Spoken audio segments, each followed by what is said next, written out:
I apologize. Something happened there and I lost you for a second. So you went away to school and that's when you met people to play with. Yeah, there were kids who came stone sitting empty, and it wasn't like that at all. We were not good tenants.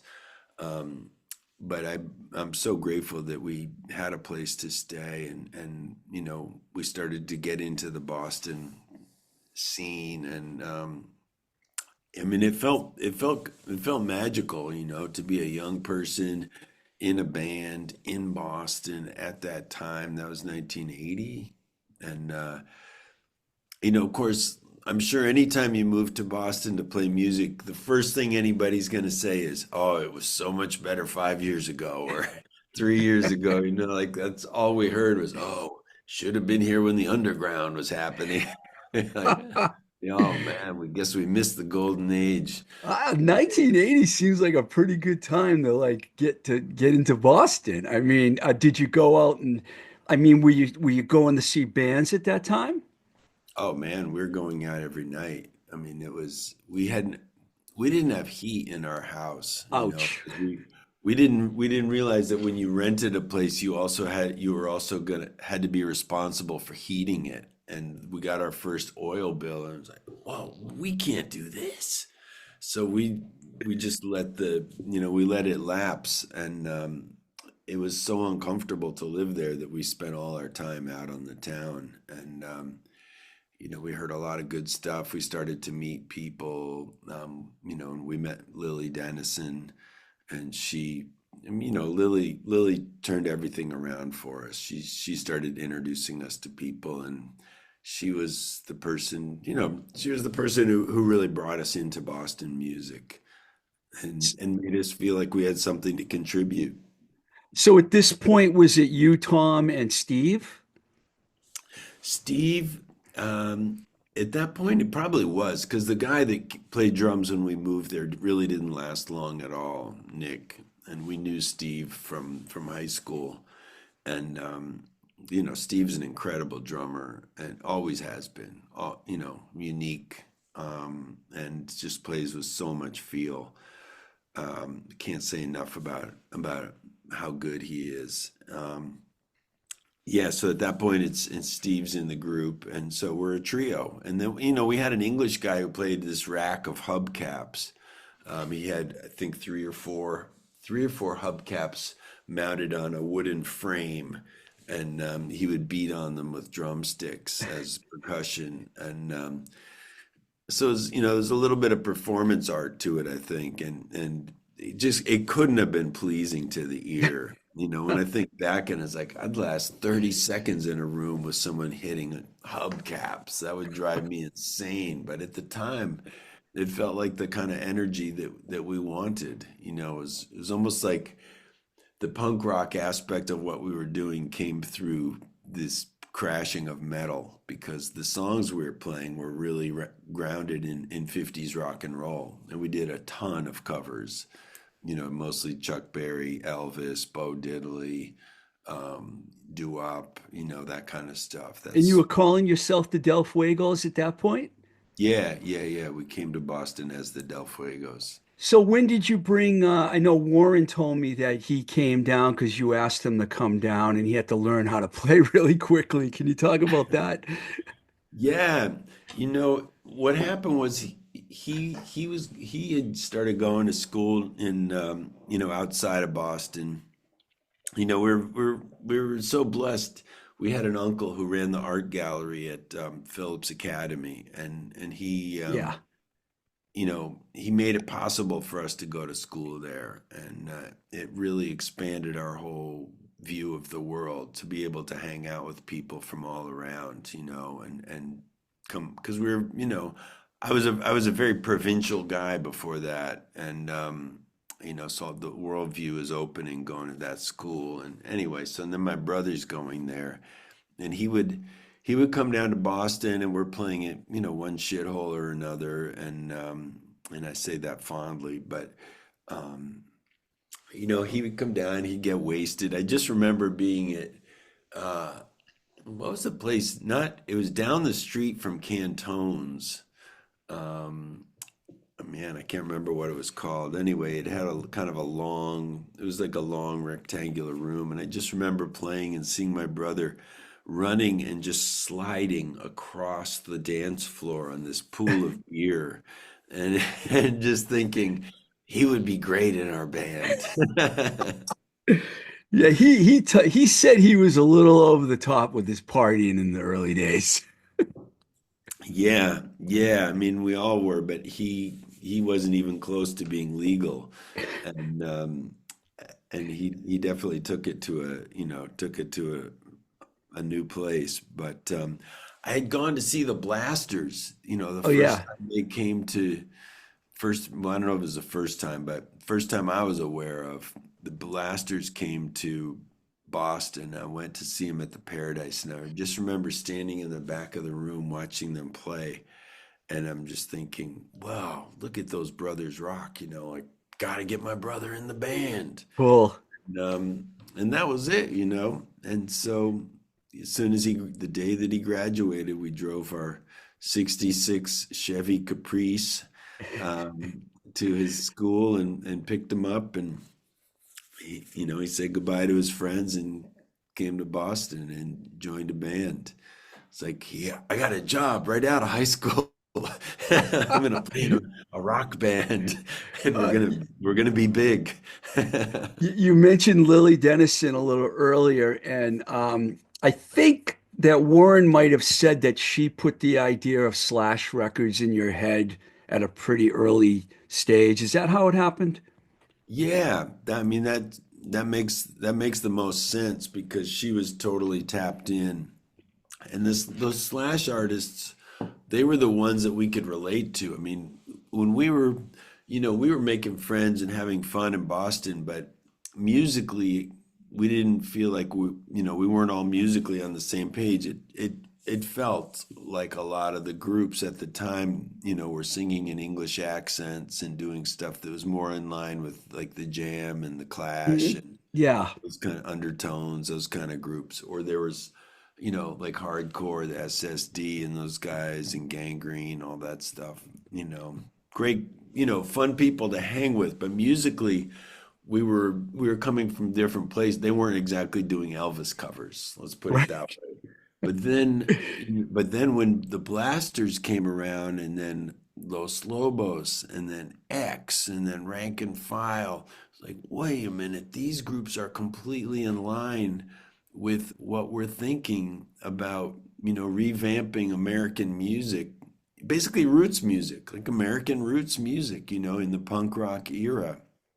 And Dream Syndicate, we just felt musically aligned with every single Slash group. And we couldn't imagine ourselves on any other label. And, Lily saw to it that anytime a Slash group came through, we would open for them. And then that also came to include other groups like the Replacements. But it was Lily who kind of like just curated the thing for us. It's like she knew what was happening and plugged us in. And I mean, it's hard. We never could have done any of that without her. There's no way. There's Yeah, no way. she deserved, yeah, she was great from what I understand. Now I know Rick Hart was interested in you guys, and he seemed to give you his blessings when Slash came along. Is that basically what happened?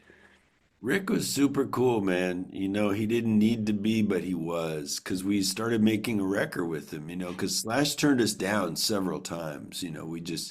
We weren't shopping for a deal. We were shopping for a deal with Slash. And we'd send him a tape and they'd say, nah, no thanks. And then, 4 months later, we'd send him another tape. No, sorry, guys. And it just went on like that. And at that point, we're hanging out at the Hoodoo Barbecue every day after work, and hanging out with Rick. And I mean, Rick, man, I mean, when I look back on the people that we were around on almost a daily basis, and how generous these people were with the music that they knew and what they knew about the music business. it just, I don't know if it happens that way all the time, but it happened for us, and Rick was Yeah. another one of those people that, he would hold court and he would share information with us that was so profound. Um, I mean, it could just be sitting and talking about the Kinks for an hour, but then there was other times where, like one of the things that he said that stayed with me, from then on was he said, you're having fun being a Boston band and you're getting more popular, but if you don't think nationally, you're going to miss the boat. You got to think nationally. And that was a real eye opener for us, And so we did eventually start making a record with him. And then Slash came back. I think this is the story I heard, man. I don't know if it's true, but apparently T-Bone Burnett, who had produced some records for Slash at that point, T-Bone Burnett was up in the office and he picked up one of our tapes and he put it on and he said, "Oh, who's this?" And they said, "Oh, it's some band from Boston that we've been passing on." And he said, "Oh, I think this sounds really good. I think you should sign them." And they said, "Oh, really? Okay." It was like that. That's the story I heard. And the But rest is history. and then they said, "So we want to sign you." And we said, "Oh, well, unfortunately, we just signed to Ace of Hearts." And so we kind of went through that process, and Rick was super cool, man, and I'll always appreciate him for that, but I'll always appreciate him for the generosity that he showed us, Yeah, I love Rick Hart. He's a fantastic guy. Um, I'm going to fast forward a little bit here to 1984 because I was living in Los Angeles, and I brought this up with Warren, but he didn't remember this, but I did. I was at Club Lingerie. I saw you guys, David Lee Roth, Joe Strummer, and Paul Westerberg were all there that night. And I remember that because I made a point to go meet all three of them because there were only like 70 people in the room. Do you remember that show? Not at all. You don't remember meeting any of those guys at that show? I mean, we would have known Paul Westerberg already, of course, because we'd already, slept on the guy's floor. But the others, no, I don't ever remember meeting Joe Strummer. But that would have David Lee Roth. I wouldn't have cared about so much. But nah, I don't. I don't. But I love hearing those stories. I actually wrote about it, and there was this magazine in Boston called The Beat at the time, and I can't Mm. remember who, but why don't you do a column? So I started doing this view from the left coast, and I wrote it, and I actually found the article where it said, because I remember talking. You don't forget talking to Joe Strummer, and Yeah. I didn't really talk to Paul, but I saw Paul there. I saw him actually go towards the dressing room, so he probably was going to talk to you guys. But David Lee Roth, my girlfriend at the time, started talking to her, and he was hitting on her the whole time. So you don't forget things like that. Yeah, man, you sure don't. Um, by this point, you guys started making some headway, and you ended up within a couple of years or so going on a national tour with Tom Petty and the Heartbreakers, which was a big deal for you guys. Do you remember that experience? Yeah, I do, man. I do because I mean the one I remember as being the most fun, the most fun ones happened before that, which would have been ZZ Top and then In Excess, Oh those yeah, tours. yeah. Because at that time it felt like it was all, the arc, when the arc is going up, that's a whole lot of fun. But then when it gets to a place where it feels like maybe we're not on the upswing right now. Maybe we're trying to hold our spot, and and there's a little bit of insecurity, and that by the time we went on the Tom Petty tour, we were at that place where there was insecurity. Um, Wow, really? yeah, I mean, we had put out a record that wasn't doing that well. The third record called Stand Up. Stand up. Oh, I didn't realize it was that much further down the road. Was the Georgia Satellites that they were on that bill too? Yeah, yeah, and I wouldn't. I'd love a do-over on all of that, but I had to be in there learning painful lessons instead, and you know, it was hard. It was hard for me to be relaxed at that point, and but I mean, honestly, it was just so much of it had to do with the lifestyle stuff, just like the drugs and alcohol. Um, I know they work very well for a lot of rock and rollers, but they never worked well for me. Yeah.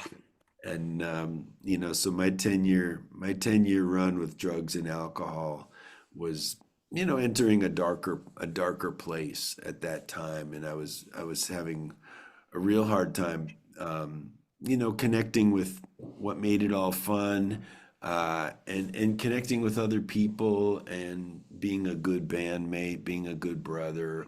All that stuff was really starting to take a toll. It was all starting to, nothing was in alignment at that point, and so I was in a pretty negative frame of mind. So Were you still that's in that place when you ended up signing with RCA later on? um No, that was right. Well, the when we made the RCA record, "Smoking in the Fields," Yeah. yeah, it was. I just went back to that the other day because somebody in Spain was asking about it, and I listened to it, and I was like, all right, I can appreciate this, and we got to jam with Seth Justman and Magic Dick, Yeah. they're incredible musicians. But I wouldn't record it quite that way today, but it sounded really nice. It sounded really good to me. But that was basically bottoming out. Drugs and alcohol was the making of that record. But as soon as once the record was made, then I started on the journey of learning to live without drugs and alcohol, and what a better situation that's turned out to be. Uh, You're kind of a victim of the times when you think about it. I was working for record labels. That's why I was in LA. I was working for Enigma Records and then other labels after that. Everyone was doing drugs and drinking at that time. The 80s were like a really crazy period, man. The 90s too, I mean, it didn't like slow down for me until, later on. But so I can understand what you were going through. I worked with a lot of bands that had the same kind of problems. yeah, I could, I think no matter when I was around, I would have had the same problem. I think it's just built into my wiring, and there's such a family history of it all. But at that point in time, as you said, I could always look around the room and see somebody who was, more wasted than me. So I would tell myself, I'm not as bad as that loser. What's really fascinating is that you went through an unbelievable reinvention. How did you transition from rock music to children's music? Because a lot of people that are listening might not know this because I have a lot of rock fans, but you have, I think, 15 albums out. And you won a Grammy. You Yeah. know, how did you come to the conclusion that you wanted to go in that direction? Yeah, man. I mean, that's the crazy thing is that almost nobody gets the first chapter. Everybody we knew wanted to make records and go on tour, and very, very few people were given that opportunity. And like I hope I sort of indicated, we can't, I don't, the Del Fuegos can't take a whole lot of credit for what success we had because it was so much a product of many people helping us and contributing to our success, Including Miller Beer, right? including Miller Beer, man. There Yeah. you go. So to even have the one chapter is amazing, but to have a second chapter is you know beyond comprehension for me. But I got a second chapter, and when my daughter was born in 1994, I really, I was making a solo record for private music. Cool Down Time. Yeah, that was a good record, man. Good Oh, record. thanks. I appreciated it. You know, I th thank God it didn't do well. I really thought, look, I got my shit together. I'm gonna make a solo record and go out and have this, fantastic pop music career that I always thought was, for me. And nobody cared, man. Nobody cared. And thank God they didn't, because um, it just meant I had room in my life for something else. And so my daughter was born, and I wanted to give her the experience that I had as a kid of being able to listen to Leadbelly's music, and I could learn about the world outside through that music. And so I wanted to make some, because and so I went into the record store. I went into Tower Records in New York City thinking I'd find racks and racks of this all ages music that Anna and I could listen to together, speak to her and it would speak to me. And instead, what I found was this very corporate landscape, where it seemed like everything on the shelf was tied into a TV show or a movie or something. It just seemed real commercial, and I mean, I found some really good things. I looked a little deeper and I found, Jerry Garcia's record that he did with David Grisman, Not for Kids Only. Fantastic all ages record. Sweet Honey and the Rock had done some really good stuff. So I found it eventually, but I really was looking for the updated version of Folkways records, that I had grown up with, and I couldn't find the sound I heard in my head. So I said, let me try and make it, and just make a tape and give it out to the families in the neighborhood. And Cheryl Crow was living right around the corner from us. This was in the West Village, and I would see her at a studio that we all shared.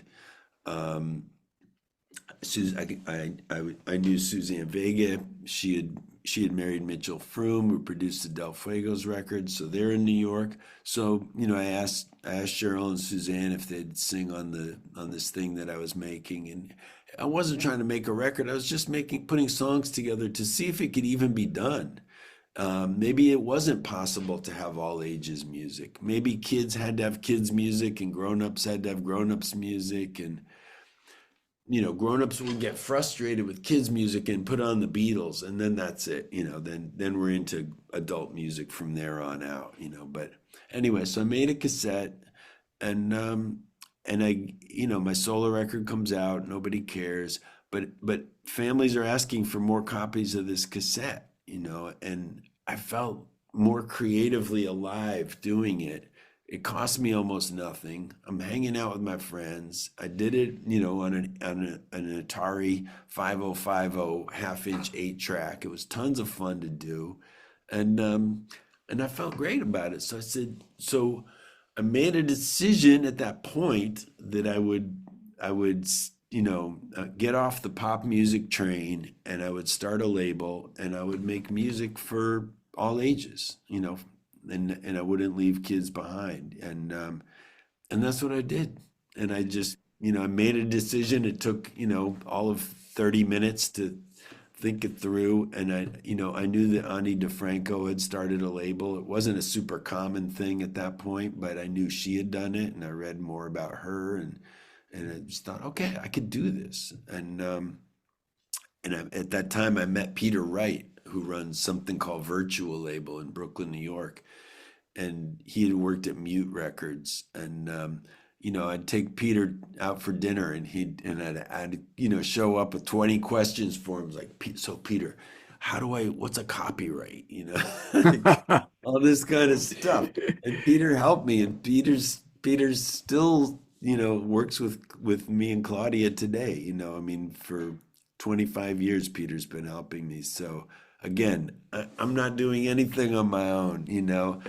There's always this blessing of incredible people around, to help make it happen. But but what happened with the children's music was, so I figured out how to make, print it up in this packaging that's like a board book, and the CDs in there, and um, and I ordered 10,000 of them, and I had them delivered, and started, I put on a clean shirt, and I'd shave, and I'd go to some stores, and I had them in the trunk of my car, and and I was playing shows, and a guy named Robert Sullivan wrote an article for the New York Times Magazine about what I was doing, that I was a rock and roller who was suddenly doing this family music.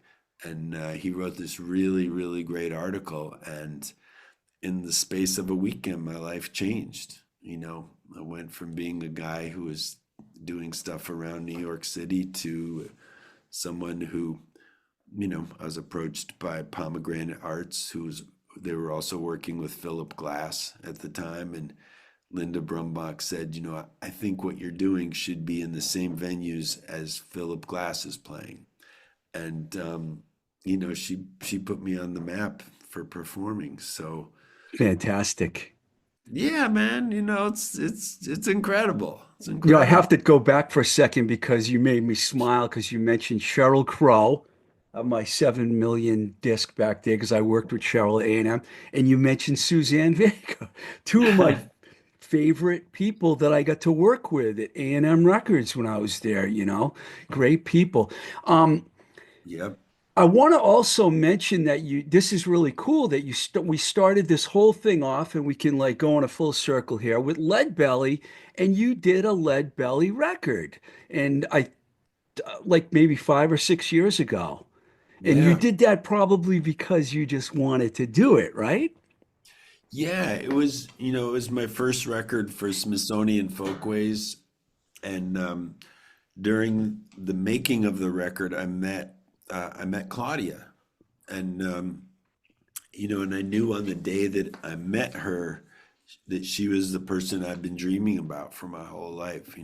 What if I could, that because those Ian and Sylvia records that I listened to as a kid up in Canada, there was just something about the sound of those two voices together that would just make me crazy. And I met Claudia and through a friend, and we sang together on the day that we met. And I just felt like that that feeling that I had listening to those records, I got that feeling singing with Claudia, and also fell in love with her immediately. But you know, I was working on that Leadbelly record because I wanted to pay tribute to what Leadbelly had done. He was the architect of modern family music. In addition to being one of the architects of rock and roll, Yeah, the guy was a major, like we'll probably never give him the credit he it's deserves. true.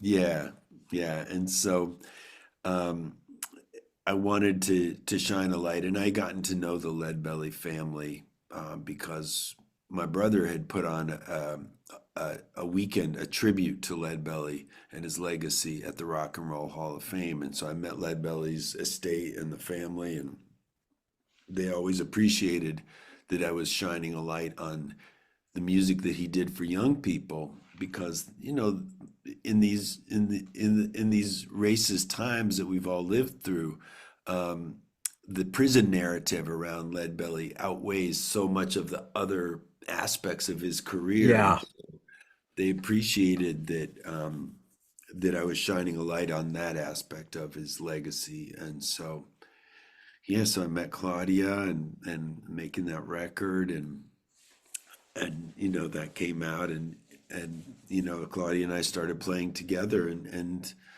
I entered the third Yeah, third you have third two. chapter. Is it two records that you and Claudia have done together, or is there more than two? We did two. We've done two. Yeah, both for Smithsonian Folkways. That's fantastic. Um, what advice would you give to like young musicians who want to carve out their own niche in like children's music or any other genre that you're passionate with? Um, I mean, one thing for sure is take care of your teeth, floss, do all that good stuff. You really got to take care of your teeth. But I also heard That's that great. Jonathan Richman said something. Someone asked him that, and he said, "You don't need the gear that you think you need. You don't need all the stuff that you think you need. You don't need all the To elaborate on what I think he was saying, you don't need all the pedals. You don't need this guitar, that guitar, whatever you got, you can use it and do something soulful. So I totally believe that too. And but I think, I think for me, what's worked is to just follow what feels like the right thing to do and to try and be of service with it. You know, it's only worked for me when I've tried to do it so that it worked for other people too. For example, the Del Fuegos worked best when we were, you know, it didn't even feel like a gig if people weren't dancing. So, in other words, we were there to be of service to the community. It's like, all right, we're the band, let's have a party. The family music works works best when we're there to be of service to people. Let's play songs that we can all sing together because that lifts our spirits. And in these challenging times, we can be galvanized through music. So and we know that music lifts people up. And people need that lifting right now. We know that young people need to be able to see an interracial couple, Yeah. doing their thing. We know that. So when we can go out, when I can, with Dan Zanes and Friends, when I was doing that, my band was a mixed, like a mixed band, men and women, racially mixed, and that was important. Kids could see themselves on stage. So just trying to think about how the music can connect and be, just keep the service piece up front, with it. I think that's my best advice. If you can do it to be in service of the larger community, then I think, you find your way forward.